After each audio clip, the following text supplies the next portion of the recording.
လူတွေကိုကုသပေးခဲ့တဲ့ဖယားသခင်ဟာယခုလည်းတင့်ကိုကုသနိုင်ကြောင်းဖော်ပြပေးခြင်းပါတယ်ယေရှုတင့်ကိုချစ်တယ်ဒါကြောင့်တင့်ကိုကုသပေးပါမယ်လူတိုင်းမှာယောဂနှမျိုးရှိပါတယ်တစ်မျိုးကဝိညာဉ်ရေးရာယောဂအပြစ်လို့ခေါ်တယ်တစ်မျိုးကခန္ဓာရေးရာမကျန်းမာခြင်းယောဂဗျခေါင်းကိုက်ဗိုက်နာကင်ဆာဖြစ်ဟိုဖြစ်ဒီဖြစ်စီးချိုသွေးချိုစသဖြင့်ညအိတ်လို့မရစသဖြင့်အမျိုးစိတ်ယောဂကအစအဲ့လိုမျိုးယောဂရှိသမျှရှိကြပါတယ်ဝိညာဉ်ရေးရာယောဂကျတော့အပြစ်တရားကိုခေါ်တယ်ဆိုတော့ခန္ဓာမှာရှိတဲ့ယောဂလည်းကျွန်တော်တို့မလိုချင်တယ်လို့ဝိညာဉ်ရေးရာမှာရှိတဲ့အပြစ်ယောဂလည်းကျွန်တော်တို့လိုချင်မှာမဟုတ်ဒီနှစ်ခုလုံးကိုဖြည့်ရှင်းပေးမဲ့သူကယေရှုခရစ်တော်တပါးတည်းပဲရှိပါတယ်ကျွန်တော်ကျမ်းချက်တစ်ချက်ဖတ်ပြမယ်ဒီကနေ့ကျမ်းချက်3ချက်လောက်နဲ့အလင်းပေးချင်တယ်နော်ရှင်ပေတရုဩဝါဒစာပထမစာဆောင်ခန်းကြီး1အငယ်24ငါတို့သည်အပြစ်နှင့်ဆိုင်သောအရာ၌အသေးဖြစ်၍ဖြောင့်မတ်ခြင်းအရာ၌အသက်ရှင်စေမည်အကြောင်းငါတို့အပြစ်များကိုကိုယ်တော်တိုင်တစ်တိုင်ပေါ်မှာခံတော်မူပြီဒဏ်ချက်တော်များအားဖြင့်သင်တို့သည်အနာပြောက်လျက်ရှိကြ၏ဒီနေရာမှာပြောတဲ့အနာဆိုတာအထူးသဖြင့်ဝိညာဉ်ရေးရာအနာအပြစ်ကိုပြောတာဖြစ်ပါတယ်โอเคနော်ဒါကသခင်ယေရှုခရစ်တော်ဒီကျွန်တော်တို့ရဲ့အပြစ်အတွက်စပေးခဲ့ပြီးသူ့ကိုယုံကြည်ကျွန်တော်ထာဝရတက်ရမယ်ဆိုတဲ့အပိုင်းကိုအဓိကပြောတာဒါပေမဲ့ဒီကနေ့ဒီအပိုင်းမှာတိတ်အဓိကပြောမှာမဟုတ်နောက်တရက်မှဒီအပိုင်းကိုအဓိကပြောမယ်ဒီကနေ့အဓိကပြောချင်တာကခန္ဓာရေးရာမှာရင်ဆိုင်နေရတဲ့ယောဂဗျာတွေကိုယေရှုခရစ်တော်ကုသပေးနိုင်ပါတယ်ဆိုတဲ့အကြောင်းကိုဟောကြားချင်ပါတယ်သခင်ယေရှုခရစ်တော်ကတရားပဲဟောတာမဟုတ်ဘူးနော်အိုးမြောက်များစွာသောယုံကြည်သူရဲ့ယောဂတွေကိုကုသပေးခဲ့တယ်ကျမ်းမာအောင်မျက်မမြင်တဲ့သူကိုမျက်မြင်အောင်လမ်းမလျှောက်နိုင်တဲ့သူလမ်းလျှောက်နိုင်အောင်တည်တဲ့သူတော်မှထမြောက်အောင်သူအဲ့လိုမျိုးကုသပေးခဲ့တယ်ဘာလို့အဲ့လိုလုပ်ခဲ့လဲသိလားတခုပဲလူတွေကိုယေရှုခရစ်တော်ကချစ်လို့ဖြစ်တယ်ထပ်ပြောမယ်နော်လူတွေကိုယေရှုခရစ်တော်ချစ်လို့တနာလို့ဖြစ်ပါတယ်ဆိုတော့တခင်ယေရှုခရစ်တော်ကအဲ့ဒီနှစ်ပေါင်း2000နှစ်ပေါင်း2000သူအသက်ရှင်တော့မှပဲလူတွေကိုကုသပေးမှဒီကနေ့မကုသပေးတော့ဘူးလားဆိုမဟုတ်ဘူးနော်ယနေ့တိုင်အောင်အံ့ဩဖွယ်ကုသပေးနေပါတယ်ဘာကြောင့်လဲဆိုတော့ယေရှုခရစ်တော်ကလေယုံကြည်သူတိုင်းကိုယုံကြည်ခြင်းနဲ့ဆုတောင်းမယ်ဆိုရင်ယေရှုခရစ်တော်ကကျွန်တော်တို့မမြင်ရပေမဲ့ယေရှုခရစ်တော်ရဲ့တကိုးကယေရှုနာမနဲ့ဆုတောင်းတဲ့သူတိုင်းမှာတက်ရောက်လာမယ်လို့သူကျမ်းစာမှာဖော်ပြတယ်လေအဓိကအားဖြင့်ကျွန်တော်တို့ယုံကြည်ခြင်းမရှိတဲ့သူတွေဆိုလို့ရှိရင်ယုံကြည်ခြင်းတိတ်မခိုင်လုံတဲ့သူဆိုလို့ရှိရင်အမှုတော်ဆောင်တွေကိုခေါ်ပြီးတော့မှဆုတောင်းလို့ရတယ်ဆိုမှကျမ်းစာမှာအဲ့လိုဖော်ပြတယ်ယေရှုနာမနဲ့ဆုတောင်းမယ်အမှုတော်ဆောင်တွေကိုခေါ်မှဆုတောင်းမယ်ဆိုတာဘယ်မှာဖော်ပြရလဲသိလားရှင်ယာကုပ်ဩဝါဒစာခန်းကြီး9အငယ်14 16မှာဖော်ပြတယ်တေချာမှတ်နော်ခဏနေဖတ်ပြမယ်ဒီ2ရက်3ရက်မှာဖျားနာတဲ့သူတွေကျွန်တော်စီမှာလာဆုတောင်းခံတဲ့အခါမှာကျွန်တော်လည်းယေရှုနာမအားဖြင့်ဆုတောင်းပေးပါတယ်စရာကောင်းတာကတချို့နော်အကုန်မဟုတ်ပေမဲ့များတော့အားဖြင့်1ရက်2ရက်ဒီတပတ်အတွင်းမှာကျမ်းမာလာကြတယ်ဟာလေလုယာဒါပေမဲ့ဒီတယောက်ပြောက်သွားပါပြီဟိုတယောက်ပြောက်သွားပါပြီဆိုမှကျွန်တော်တို့ကလိုင်းပေါ်မှာတင်ဖို့အဆင်မပြေဘူးဘာကြောင့်လဲကုသပေးတာကျွန်တော်တို့မဟုတ်လေဖယားသခင်ဖြစ်တယ်ဖယားသခင်ဆိုတော့ကျမ်းချက်တစ်ချက်ဖတ်ပြမယ်နော်ရှင်ယာကုပ်ဩဝါဒစာခန်းကြီး9ငယ်14 16နာတော်သူရှိလင်သင်းအုပ်ကိုခေါ်၍သူတို့သည်သခင်ဖယား၏နာမတော်ကိုအမိပြုလျက်လူနာကိုစီနှင့်လူ၍သူ့အပေါ်မှာဆုတောင်းကြစေထိုတို့ပြုလျင်ယုံကြည်ခြင်းပတ္ထနာသည်လူနာကိုကယ်ဆယ်၍သခင်ဖယားသည်သူ့ကိုထမြောက်စေတော်မူမည်သူသည်အပြစ်ပြုမိတော်လဲထိုအပြစ်ကိုလွတ်တော်မူမည်အချင်းတယောက်နှင့်တယောက်ကိုအပြစ်ကိုဖော်ပြတောင်းပန်ကြလောချမ်းသာရမည်အကြောင်းအချင်းတို့အဖို့ဆုတောင်းကြလောသူတော်ကောင်းဆုတောင်း၍အရှိန်ကြီးသောပတ္ထနာသည်အလွန်တကိုးပါ၏ဟာလေလုယာပထမဆုံးတစ်ခွန်းကိုတေချာနားထောင်နော်ဖြားနာတဲ့သူရှိလင်ပြောတာဒီမှာမူရင်း Greece ကလုံးမှာနာတော့သူရှိလင်ဆိုတာကခန္ဓာရေးရာဖြားနာခြင်းကိုပြောတာအခုနတစ်ပေခန်းကြီးနဲ့ငယ်24ကပြောတဲ့ဝိညာဉ်ရေးရာယောဂါကိုပြောတာမဟုတ်ဘူးဝိညာဉ်ရေးရာအပြစ်တရားကိုပြောတာမဟုတ်ဘူးဒီမှာပြောတာကဒီကနေ့ဒုတိယတစ်မျိုးအဓိကပြောချင်တဲ့အရာခန္ဓာရေးရာမှာနာတဲ့ယောဂဗိုက်နာခေါင်းကိုက်နော်အိမ်မရစိတ်ယောဂတို့မို့ဒီကင်ဆာယောဂတို့မို့စီးချိုသွေးချိုကျွန်တော်လူတွေမှာခံစားနေတတ်တဲ့ယောဂမှန်သမျှအဲ့ဒါကျွန်တော်တို့ရဲ့လက်ရှိခေတ္တခန္ဓာမှာခံစားနေရတဲ့ယောဂဗျအဲ့လိုမျိုးယောဂဗျရှိတဲ့သူတွေရှိတယ်ဆိုရင်တဲ့โอเคဒီနေရာမှာတော့အဓိကခရိယန်ယုံကြည်သူတွေကိုပြောတာပေါ့နော်ခရိယန်ယုံကြည်သူတွေဖြားနာတဲ့အခါမှာတဲ့မိမိတင်းအုပ်ကိုခေါ်ပါတဲ့ မယုံကြည်တဲ့သူတွေလည်းခေါ်လို့ရတာဆိုခေါ်လို့ရတာပေါ့နော်ကျွန်တော်တို့စီမှာလာပြီးတော့မှဆရာကြီးကျွန်တော်တော့ယုံကြည်သူမဟုတ်သေးဘူးဒါပေမဲ့ဆုတောင်းခံလို့ရတယ်ဆိုလို့ဆုတောင်းခံခြင်းနဲ့ရလာဆိုတော့ရတာပေါ့ဘာကြောင့်လဲဆိုတော့မယုံကြည်သူတွေစီမှာနမိတ်လက္ခဏာကယောဂတက်တာချင်းတစ်ခုပါတယ်နော်တကယ်ဒါကြောင့်ယုံကြည်သူရောဖြစ်ဖြစ်မယုံကြည်သူရောဖြစ်ဖြစ်အမှုတော်ဆောင်တွေကိုခေါ်ပြီးမှဆုတောင်းခံလို့ရတယ်ကျမ်းစာမှာပြောတယ်လေသင်းအုပ်ကိုခေါ်၍ဒီမှာပြောတဲ့သင်းအုပ်ဆိုတာအသင်းတော်မှာအမှုတော်ထမ်းဆောင်တဲ့သူတွေကိုအဓိကပြောတာနော်သင်းအုပ်ကိုခေါ်၍တဲ့သူတို့ဒီဘုရားသခင်နာမကိုအမိပြုလက်ဒီနေရာမှာပြောတဲ့သခင်ဘုရား၏နာမဆိုတာယေရှုခရစ်တော်ကိုပြောတာနော်သတိထားနော်မူရင်း Greek ကလုံးမှာသခင်ဘုရားဆိုတာသခင်ယေရှုခရစ်တော်ကိုပဲအဓိကရည်ညွှန်းတာဆိုတော့တင်းအုပ်ဆရာတွေကတဲ့အမှုတော်ဆောင်တွေကတဲ့တင်းတို့ကိုဆုတောင်းပေးတဲ့အခါမှာယေရှုခရစ်တော်နာမအားဖြင့်အမိပြုမှဆုတောင်းပေးတဲ့အခါမှာလူနာကိုစီနဲ့လူပြီးမှသူ့အပေါ်မှာဆုတောင်းတဲ့အခါမှာတဲ့သူတက်တာလာမယ်ဒီမှာပြောတဲ့လူနာကိုစီနဲ့လူရမယ်ဆိုတာဒီကနေ့လဲစီတဘိုးကင်မှလိုက်လူရမယ်လို့မဆိုလိုပါဘူးဒါကခိယေစီเจ้าရဲ့ရေခံမြေခံလှုပ်ဆောင်မှုတစ်ခုတာဖြစ်ပါတယ်အရင်တော့ကရှင်ယာကုပ်ဩဝါဒစာဆောင်ရေးတဲ့ခေတ်ကာလမှာလူနာကိုစီနဲ့လူတဲ့အလေးထားရှိပါတယ်အဲ့ဒီစီကဘာကိုပုံဆောင်လဲဆိုတော့စေးကုချင်းကိုပုံဆောင်ပါတယ်ဒီစီကလူတွေရဲ့အနာကိုဒီတက်တာရစေတဲ့စေးပညာရှုတော့ရကြည့်မယ်ဆိုရင်လူနာတွေကိုတက်တာစေတဲ့စေးအဖြစ်တည်ပါတယ်ဆိုတော့ဒီကနေ့မှာတော့စီတဘိုးယူမှလိုက်လိမ့်စရာမလိုတော့ပါဘူးစေးတောက်ချင်းကိုပုံဆောင်ပါတယ်โอเคဆုတောင်းတဲ့အခါမှာတဲ့စေးလဲတောက်သိရင်တောက်ရမယ်အဲ့ဒါကိုပြောတာโอเคဒါနားလည်ရမယ်နော်ဘာကြောင့်လဲဆိုတော့ဘုရားသခင်ကဆုပဲတောင်းပါစေးမကုဘူးလို့မပြောထားဘူးစေးကုဖို့တော့မှကျမ်းစာမှာပြောတယ်ယေရှုလည်းပြောတယ်လေလူစေးဘာလဲလူနာမတာလင်ဆရာဝန်လိုအပ်တယ်စေးသမားကိုလိုအပ်တယ်ဟုတ်တယ်နော်ဒါကြောင့်ကျွန်တော်တို့လူနာတဲ့အခါမှာစေးမြည်ဝဲဖို့လိုလာရင်မြည်ဝဲရမယ်ဒါပေမဲ့ဘုရားသခင်ကိုဦးထိပ်ထားရမယ်ဆုတောင်းခံရမယ်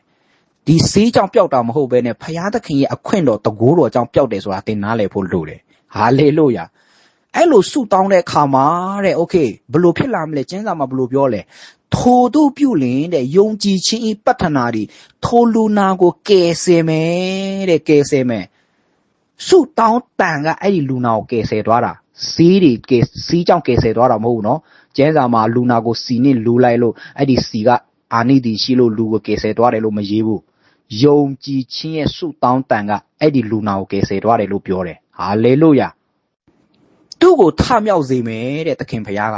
ဒီမှာပြောတဲ့ထမြောက်စေမယ်ဆိုတာတည်ပြီးမှထမြောက်တာကိုပြောတာမဟုတ်ဘူးအိယာပေါ်ဘုံလဲနေရကနေကျမ်းမာလာတဲ့ခါမှာထလာနိုင်မယ်ပြောတာကျွန်တော်တို့ဖျားတဲ့ခါမှာကိုတိုင်မထနိုင်ဘူးလေဟိုအပေါ့လေးအလေးလေးတွားရင်တော့မှသူများတွဲထူမှတွားနေရတယ်မဟုတ်ဘူးလားဆိုတော့ယေရှုနာမအားဖြင့်ဆုတောင်းခံလိုက်တဲ့ခါမှာကျမ်းမာလာတဲ့ခါမှာသူများထူစရာမလိုတော့ဘူးအားရှိလာပြီအာမင်ဒါကိုပြောတာပို့ပြီးတော့မှဂျေဇုတော်ခံစားရတာကဆက်ဖက်ကြည့်ပါသူဒီအပြစ်ပြုမိတော်လဲထိုအပြစ်ကိုလွတ်တော်မူမီတဲ့ဖြားနာတဲ့သူကတခါတလေကိုယ့်အပြစ်ကြောင့်ဖြားနာနေတဲ့သူလည်းရှိကောင်းရှိနိုင်တယ်ကျမ်းစာအရဒါပေမဲ့တဲ့အမှုတော်ဆောင်တွေကိုခေါ်ပြီးတော့မှယုံကြည်ခြင်းနဲ့ဆုတောင်းပတ္ထနာပြုတဲ့အခါမှာအဲ့ဒီလူနာကအပြစ်ကြောင့်ဖြားနာနေခဲ့ရင်တောင်မှသူ့အပြစ်ကိုဘုရားသခင်က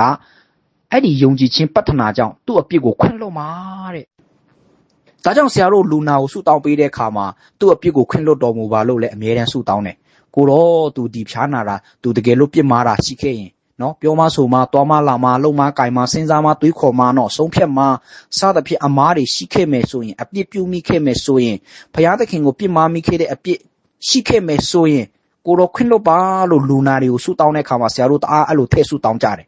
ဘာကြောင့်လဲသိလားဘုရားသခင်ရဲ့ဂတိတော်ရှိတယ်လေသူပြစ်မှားခဲ့ရင်လည်းဘုရားသခင်သူ့ကိုခွင့်လွှတ်မယ်ဟာလေလုယာဒါကြောင့်လူနာကိုယ်တိုင်ကလည်းအရေးကြီးတယ်နော်သူများကိုခွင့်လွှတ်တတ်ဖို့ကျမ်းစာမှာဘယ်လိုပြောလဲဆက်ပြီးမှအချင်းချင်းတယောက်နဲ့တယောက်ကိုယ့်အပြစ်ကိုဖော်ပြတောင်းပန်ကြလောချမ်းသာရမည်အကြောင်းအချင်းချင်းတို့အဖို့ဆုတောင်းကြလောအချင်းချင်းတယောက်ကိုတယောက်ခွင့်လွှတ်ပါတဲ့ခွင့်မလွတ်ဘဲနဲ့ဘုရားသခင်စီမှာငါအပြစ်ကိုခွင့်လွှတ်ပါလို့တောင်းပန်နေလို့ရှိရင်သင်ဘယ်တော့မှကျမ်းမာခြင်းရမှာမဟုတ်တခါတလေယုံကြည်သူခရစ်ယာန်တွေဘုရားစီမှာဆုတောင်းတယ်အကြိမ်ကြိမ်အတန်တန်ခဏခဏဆုတောင်းဒါပေမဲ့ဘာလို့ဘုရားသခင်ကကျွန်တော်တို့မကုသပေးရလဲတိလားများတော့အားဖြင့်ကျွန်တော်တို့သူများကိုမခွင့်လွှတ်နိုင်လို့စိတ်ထဲမှာတရားရောက်ကိုမုန်းတီးနေတော့မို့လို့ ဖယားသခင်ကိုကြတော့ကျွန်တော်တို့ကကိုယ့်အပြစ်ကိုခွင့်လွှတ်တော်မူပါကုသပေးတော်မူပါလို့ဆုတောင်းတတ်တယ်ကျွန်တော်တို့ကသူများကိုခွင့်မလွှတ်ဘူးသူများကိုနှလုံးသားထဲမှာချီနှောင်ထားတယ်မုန်းထားတယ်ဒါဆိုရင်ဘလို့လို့ကျွန်တော်တို့ရဲ့အနာရောဂါတက်တာဖို့ရနိုင်မလဲညီကိုမောင်နှမတို့မြောက်များစွာတော့ဒီပါလေယောဂမတက်တာရခြင်းအကြောင်းရင်းအများကြီးထဲမှာတစ်ခုအပါဝင်ကကျွန်တော်တို့သူများကိုခွင့်မလွှတ်နိုင်လို့ကျွန်တော်တို့စုတာတောင်းနေတာကိုတော်ကျွန်တော်ခွင့်လွှတ်ပါကိုတော်ကျွန်တော်ကျဲမာချင်းပေးပါကိုတော်ကျွန်တော်ကိုလွှတ်ချင်းခွင့်ပေးပါအဲ့လိုတာတောင်းဆိုနေတာကျွန်တော်တို့ကသူများကိုခွင့်မလွှတ်ဘူးလေသူများကိုမုန်းနေတယ်ဒါဆိုရင်ကိုဘုရားသခင်ကကျွန်တော်တို့ဘယ်လိုလို့ကိုတာပေးမှလဲဒါကြောင့်လူနာအခုယောဂရှိတဲ့သူကိုနိုင်ကစိတ်ထဲမှာစင်ချင်းပါနော်ပြန်လဲစင်ချင်းပါဘယ်သူတွေကိုငါခွင့်မလွှတ်နိုင်တဲ့ရလဲဘယ်သူတွေကိုငါမုန်းလဲဖြေလွှတ်လိုက်ပါဖုန်းဆက်လို့ရရင်ဖုန်းဆက်မှပြောလိုက်ပါငါနေကိုခွင့်လွှတ်လိုက်ပြီဘုရားသခင်ရဲ့ကျေးဇူးတော်ကြောင့်တကယ်လို့ဖုန်းဆက်လို့ဆက်သွယ်လို့မရဘူးဆိုလို့ရှိရင်ဘုရားရှိမှဆုတောင်းပါနာမည်ခေါ်ပါကိုအမုန်းဆုံးလူကိုအတန်တော့အလောက်ကြီးကျထက်စရာမလိုတော့ကိုကြားရင်ရပြီလေနော်ကိုကြားဘုရားကြားယေရှုနာမနဲ့ဆုတောင်းပါတယ်ဒီတယောက်ကိုကျွန်တော်တအမုန်းခဲ့တယ်ဘယ်သူနော်ယေရှုနာမနဲ့သူ့ကိုခွင့်လွှတ်တယ်ဒီကနေစသူ့ကိုကျွန်တော်လုံးဝမမုန်းတော့ဘူးသူ့ယေရှုခရစ်တော်ရဲ့အချစ်နဲ့ချစ်မယ်ဟာလေလုယာအဲ့ဒီလိုဖြေလွတ်လိုက်တဲ့အခါမှာဘုရားသခင်လည်းတင့်ကိုဖြေလွတ်ပေးမှာဖြစ်တယ်လို့တင်းရဲ့ယောဂရှိသမျှကိုလည်းကုသပေးမှာတင်းရဲ့ဆုတောင်းတန်ကိုအဲ့ဒါမှနားညောင်းမှာပေါ့ဘုရားကအာမင်ဒါကိုနားလည်ဖို့လိုတယ်ဒါကြောင့်ယေရှုခရစ်တော်တင့်ကိုကုသပေးနိုင်တယ်ဆိုတာကျွန်တော်ခွန်အားပေးခြင်းနဲ့နောက်ပြီးတော့မှအမှုတော်ဆောင်တွေကိုခေါ်မှဆုတောင်းတာကဘာလို့လဲဆိုဘုရားသခင်ကအဲ့ဒီလူတွေကိုအထူးအခွင့်အရေးပေးထားတာဘုရားသခင်ရွေးကောက်ထားလို့လေဘုရားရဲ့လူမို့လို့လေကျမ်းစာမှာအဲ့လိုဖော်ပြလို့ကျွန်တော်ကရှော့တုံတင်လို့မရအောင်တော့ကျဲစာရှိတဲ့လောက်ပဲကျွန်တော်ကတုံတင်လို့ရတာကျွန်တော်ကနားလည်လို့ရတာရှင်လုကာခရစ်ဝင်ခန်းကြီး9ငယ်6ထဲမှာလဲဧဝံဂေလိဝင်ငါတဲ့အခါမှာဒီအနာရောဂါငြိမ်းဖို့ရန်အတွက်တပိတ်တော်တွေကိုအခွင့်အာဏာပေးခဲ့တယ်ဆိုတာကျွန်တော်တွေ့ရတယ်ရှင်လုကာခရစ်ဝင်ခန်းကြီး9ငယ်6တပိတ်တော်တို့ဒီထွက်သွား၍ဧဝံဂေလိတရားကိုဟောလဲခတ်သိမ်းတော့အရက်တို့၌အနာရောဂါကိုငြိမ်းစီလျက်မြို့ရွာတို့တွင်ဒေသစာရီလဲ့လေကြ၏ချစ်တော်ညီကိုမောင်မတော်ဧဝံဂေလိဟောတဲ့အခါမှာမယုံကြည်သူတွေမှာအကြီးမားဆုံးသောတကိုးတက်တဲ့နမိတ်လက္ခဏာကယောဂတက်တာရခြင်းပဲဒါကြောင့်ဧဝံဂေလိဟောတိုင်းမှာလဲလူနာတွေအတွက်ဆုတောင်းပေးတတ်ဖို့လိုတယ်လူနာတွေကိုဆုတောင်းပေးတဲ့အခါမှာဘုရားသခင်ရဲ့တကိုးကသူတို့ပေါ်မှာတက်ရောက်မယ်သူတို့ပေါ်မှာတက်ရောက်တဲ့အခါမှာသူတို့ယုံကြည်သူဖြစ်လာမယ်ဟာလေလုယာအဓိကတော့တစ်ခုပဲပြောချင်တယ်တစ်ခုပဲယေရှုခရစ်တော်ကဘာလို့လူနာတွေကိုကုသပေးနေရလဲဆုတောင်းတိုင်းမှာဘာလို့တက်တာခွင့်ရတာလဲတခုပဲယေရှုတင့်ကိုချစ်လို့ပါတချိန်တော့ယေရှုလူနာတွေကိုကုသပေးခဲ့လို့ယနေ့တိုင်အောင်တင့်ကိုကုသပေးနိုင်တယ်ကုသပေးနေတော့ပဲအဲ့ဒါယေရှုတင့်ကိုတအားချစ်လို့ဒါကယေရှုတင့်ကိုချစ်တယ်ဆိုတဲ့အကြောင်းကိုပြောပြချင်တာဖြစ်ပါတယ်ဒါကြောင့်ယေရှုခရစ်တော်ကိုသိရှိနားလည်ပြီးမှယေရှုခရစ်တော်ရဲ့အချစ်ကိုသိပြီးတော့မှတင်ယောဂတက်တာသွားပြီဆိုရင်ဖလိုဖလဲအသက်မရှင်ပါနဲ့တော့တချို့လူတွေရှိတယ်နော်ယေရှုကသူ့ကိုကုသပေးပြီးကျမ်းမာလာပြီဆိုယေရှုမယုံတော့ဘူးအစဉ်ပြေသွားပြီဆိုယေရှုမလိုတော့ဘူးဒါကမားပါတယ်တင်ခက်တာယောဂတက်တာလာပြီဆိုပြီးမှတင်တက်လုံးမသေးနိုင်ဘူးမထင်နဲ့နော်ယေရှုကတင်ကိုကုသပေးတာကတင်ကျမ်းမာလာဖို့တခုပဲအတွက်ရည်ရွယ်တာမဟုတ်ဘူးတင်ထာဝရကျမ်းမာဖို့ရည်ရွယ်တာထာဝရကောင်းကင်ကိုဝင်စားရဖို့ရန်အတွက်တင်ကျမ်းမာလာတဲ့အခါမှာလေယေရှုခရစ်တော်ကိုယုံကြည်ရမယ်ယေရှုခရစ်တော်ကိုယုံကြည်မှအသက်ရှင်ရမယ်ခရိယန်တွေလည်းဒီတိုင်းပဲယေရှုခရစ်တော်နာမနဲ့ဆုတောင်းမှကျမ်းမာလာတဲ့အခါမှာတသက်လုံးတည်တည်တန်အောင်ယေရှုခရစ်တော်ကိုကောင်းကောင်းကိုးကွယ်ယုံကြည်သွားရမယ်ဒါမှဒါလည်းဒီခေတ္တဘဝမှာနောက်ထပ်ဖြားတက်လာသေးတယ်နောက်ဆုံးကုံပြောမယ်ကျွန်တော်တို့တည်သွားတတ်တယ်ဆိုရင်တော့မှမအိုမနာမတည်တဲ့ကောင်းကင်နိုင်ငံကိုဝင်စားရမှာပေါ့တခင်ယေရှုခရစ်တော်လူတွေကိုဘာလို့ကုသပေးခဲ့လဲသိလားအရင်တော့ကုသပေးခဲ့တဲ့မျက်မမြင်တွေတော့ခြေတော့ကျိုးနေတဲ့သူတွေဖြားနာနေတဲ့သူတွေနောက်ဆုံးတည်သွားတဲ့လာဇရုပြန်ရှင်လာတာတွေအဲ့ဒါတွေအခုထိအသက်ရှင်နေသေးလား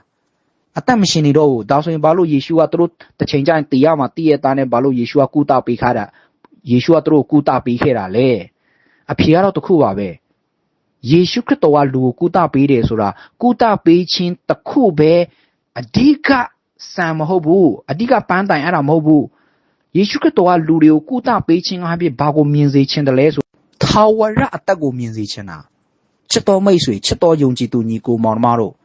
ယေရှုခရစ်တော်အားဖြင့်ဒီယောဂဗျငြိမ်းချမ်းခွင့်ကျမ်းမာခွင့်ရခဲ့မယ်ဆိုရင်အောဝယ်တင်တက်တည်ရခဲ့မယ်ဆိုရင်တင်ကလေ